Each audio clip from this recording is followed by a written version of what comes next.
राष्ट्रपिता महात्मा गांधी यांच्या हत्येला राष्ट्रीय स्वयंसेवक जबाबदार असल्याच्या आपल्या आरोपावरून काँग्रेस उपाध्यक्ष राहुल गांधी यांनी माघार घेतली आहे। महात्मा गांधींच्या हत्येला संपूर्णपणे RSS जबाबदार असल्याचे आपल्याला म्हणायचे नव्हते, असे राहुल गांधी यांनी बुधवारी सर्वोच्च न्यायालयाला सांगितलं।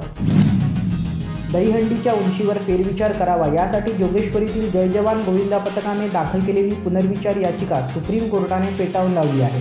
सर्वोच्च न्यायालयाने आपला निकाल कायम ठेवला आहे, त्यामुळे दहीहंडीची उंची 20 फुटापर्यंतच राहील।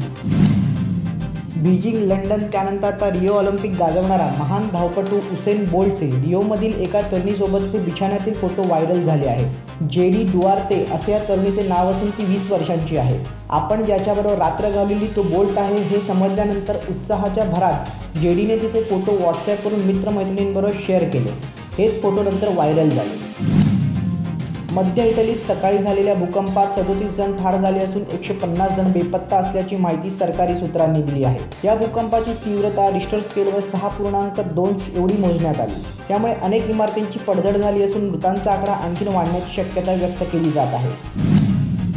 भारतीय नौदलातील स्कॉर्पियन पाणबुड्यांबद्दलची गोपनीय व संवेदनशील माहिती लीक झाल्याने एकच खळबळ उडाली आहे।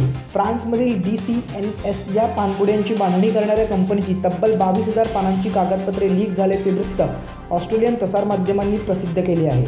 चिंतेची बाब म्हणजे त्या कागदपत्रांमध्ये भारतीय नौदलातील स्कॉर्पियन पाणबुड्यांबद्दलच्या गुप्त माहितीचा समावेश आहे।